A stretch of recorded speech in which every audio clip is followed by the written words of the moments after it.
Have you ever noticed that no matter how much your income goes up, it somehow never feels like enough? You get a raise, maybe a bonus, maybe even a new job that pays 20 or 30% more, and for about 3 weeks, you feel like you finally made it. You start thinking, this is it, I can breathe now. And then, poof, it's gone. The money's gone, the stress is back, and your life looks suspiciously like it did before, except now your rent is higher and your coffee order costs $9. Weird, right? Here's the thing, most people never figure out until they've been running on that treadmill for 20 years. You didn't suddenly start making bad financial decisions. You just let lifestyle creep move in quietly, unpack its bags, and start eating your paycheck one bite at a time. My name is Michael, and I help people understand money the way school never did, without the guilt, without the hype, and definitely without pretending you need a yacht to be successful. Let's talk about why lifestyle creep is so dangerous. It doesn't hit like a financial crisis. It's not dramatic. It's slow. It's polite. It tells you, hey, you deserve this, and then quietly rearranges your entire financial life while you're busy scrolling Zillow listings for a house you can't actually afford. Lifestyle creep is what happens when your spending increases in step with or faster than your income. And it's sneaky because it feels normal. You got a raise, right? You're supposed to upgrade a little. New clothes, better car, maybe move to a nicer neighborhood. Everyone around you is doing it. It feels like progress. But here's the uncomfortable truth. Most people don't get richer when their income increases. They just get better at being broke. Let me paint you a picture. Let's say you're making $50,000 a year. You budget carefully, drive a used car, cook at home most nights, and manage to save a few hundred a month. Then you get a promotion. Boom, now you're earning $75,000. You should be saving way more, right? Except suddenly your rent jumps from $1,000 to $1,500 because you deserve a better place. Your car? Well, it's about time you got something newer, safer, more reliable. Add a $500 car payment. And since you're working harder, you start ordering takeout a bit more. Maybe sign up for a couple extra streaming services to relax after long days. 6 months later, you're wondering why your account balance looks the same even though you're earning $25,000 more. That's lifestyle creep. It doesn't feel like wasteful spending because each decision seems reasonable by itself. But add them together and you've quietly erased your entire raise. Here's where it gets interesting. Lifestyle creep preys on comparison. You rarely upgrade your lifestyle in isolation. You do it because of what you see around you. Your coworker leases a new SUV and suddenly your 7-year-old sedan feels ancient. Your friend posts their kitchen remodel and suddenly your apartment countertops feel prehistoric. The comparison doesn't feel toxic. It feels motivating. You tell yourself, I'm just leveling up. But you're not leveling up financially, you're leveling up your expenses. And that's how the trap works. You don't feel irresponsible because you can still pay your bills. The problem is you're paying them with money that was supposed to go toward building your future, not maintaining your image. Look, lifestyle creep isn't always about big purchases. It's death by 1,000 small why nots. Why not upgrade the phone? Why not get the premium plan?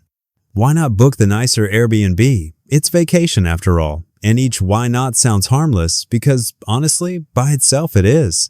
But when those tiny upgrades multiply, you end up spending like someone who's twice as rich as you actually are. The math is brutal.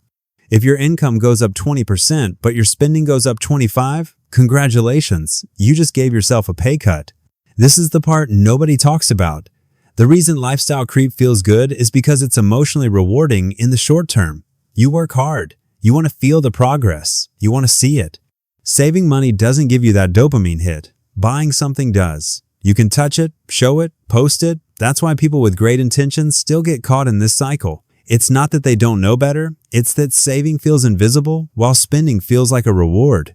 But here's the psychological trap. Every time you reward yourself with a lifestyle upgrade, you raise the baseline of what feels normal. The old comforts stop feeling comfortable. The coffee that once felt fancy now feels basic. The car that once felt new now feels old. So you upgrade again and again until the only direction left is down, but you can't go down because your identity is now tied to keeping up. Here's where it gets crazy. Lifestyle creep can actually make you feel poorer as your income grows. I know that sounds insane, but think about it. When you first start making more money, you spend more and your comfort zone expands. But the moment your income dips, or even just doesn't rise fast enough to keep up with your spending, you feel financial stress that didn't exist before. You used to live comfortably on $50,000. Now you're anxious on $75,000. The math doesn't make sense, but the psychology does. You've upgraded your expectations faster than your reality can sustain them. And that's when people start using debt to fill the gap. Credit cards, financing plans, buy now, pay later buttons, all to maintain a lifestyle they can no longer actually afford. Most people never call it lifestyle creep. They call it just life getting more expensive, which is partly true. Inflation is real, sure, but lifestyle inflation is optional. You can't control the cost of groceries or rent hikes, but you can control whether you need a luxury SUV to go to work or whether you're paying a mortgage that eats half your paycheck. But no one wants to admit they're living above their means because it doesn't look like extravagance. It looks like adulthood. You're supposed to have a nice place, nice car, nice vacations. You've earned it. Except what you've really earned is the stress of maintaining it. Let's go deeper. The average American household now spends over $1,200 more per month than they did 5 years ago. And not just because of inflation. They're eating out more, streaming more, buying more subscriptions, upgrading everything from phones to furniture. We justify it by saying it's just a few bucks. But those few bucks are multiplying faster than your paycheck. Subscriptions alone are one of the sneakiest parts of lifestyle creep. You sign up for 1 or 2 services, $10 or $15 each. Then another for music, another for fitness, another for storage. Before you know it, you're paying $100 a month for things you barely notice. It's invisible spending, the kind that doesn't hurt enough to stop but hurts enough to keep you broke. And let's not forget lifestyle creep's favorite accomplice, social media. Never before in history have we been able to compare our lives to thousands of strangers every single day. You see people your age traveling, renovating, dining out, and you assume that's normal. You don't see the credit card debt, the stress, the arguments about money happening behind those posts. You just see the highlight reel and think you're falling behind. So you spend to catch up. You buy the image of success without realizing the people you're comparing yourself to might be drowning financially. It's like comparing your behind-the-scenes footage to someone else's movie trailer. Stay with me, because this next part is where most people finally wake up. Lifestyle creep doesn't just drain your savings, it steals your freedom. Every time you upgrade your lifestyle, you increase the amount of money you need to feel secure. You make yourself dependent on your current income. Suddenly, you can't quit the job you hate because the bills are too high. You can't take risks because failure isn't affordable anymore. That's how people get trapped in jobs and lifestyles they don't even like. They confuse comfort with security, but lifestyle creep destroys both. Here's the thing. True financial progress isn't about what you earn. It's about the gap between what you earn and what you spend. That gap is your freedom. That's the money that builds wealth, reduces stress, and buys you options later. But lifestyle creep shrinks that gap until it disappears. That's why so many middle-class families earning 6 figures still live paycheck to paycheck. They have the income of rich people, but the savings of broke ones. Because every time they earn more, they spend more. They never let the gap widen. They just stretch it thin and call it living well. Real-life example. I knew a couple earning around $180,000 combined. Nice jobs, nice house, nice cars. To anyone looking in, they look successful. But one day they realized they were barely saving $200 a month. Why? Because their expenses had ballooned to match their lifestyle. Mortgage, car payments, daycare, vacations, dinners, upgrades, it all looked normal. But normal was bankrupting them slowly. When we actually crunched the numbers, they were spending nearly 95% of their income just maintaining their lifestyle. They weren't rich. They were leveraged. One missed paycheck away from panic. And look, I get it. Nobody wants to live like a minimalist monk eating beans out of a can. This isn't about deprivation. It's about awareness. The goal isn't to never upgrade your life. It's to upgrade slower than your income grows. When your salary jumps 20%, keep your lifestyle growth under 10. Bank the difference. That's how people actually get ahead, by letting the gap widen instead of chasing new expenses to fill it. Here's where it gets crazy again. The more you let lifestyle creep take over, the harder it becomes to reverse. Because cutting back feels like failure. Once you've adjusted to comfort, going back feels like punishment. That's why people stay stuck. They'd rather stay stressed at their current level than downsize their lifestyle. But downsizing doesn't mean failure. It means freedom. The car company doesn't care about your peace of mind. The bank doesn't care that you can't sleep at night because of your mortgage payment. They care about your monthly check clearing. You have to care about your financial future more than they do. Here's a little reality check moment. If you're constantly waiting for your next raise to finally feel comfortable, you're already in the lifestyle creep trap, because that feeling never comes. Every raise brings new temptations, new necessities, new habits. Comfort keeps moving the goalpost, and the only way to win is to stop chasing it. Let's break down the emotional consequences, because this is where lifestyle creep hits hardest.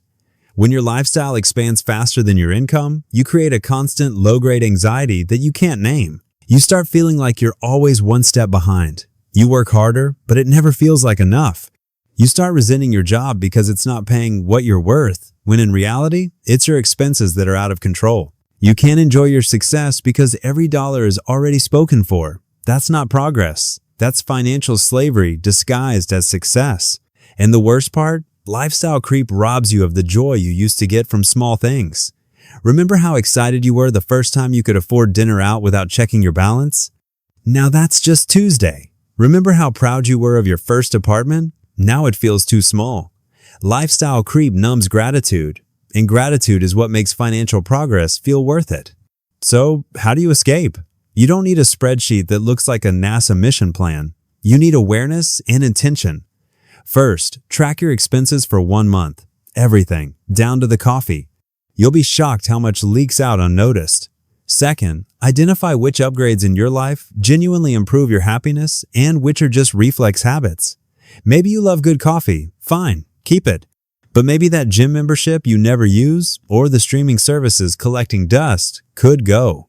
Third, set lifestyle guardrails. For example, decide that anytime your income increases, you'll save or invest at least half of the raise before changing anything about your spending. If you get a $10,000 raise, commit $5,000 to investments before you upgrade anything. That single rule will change your life.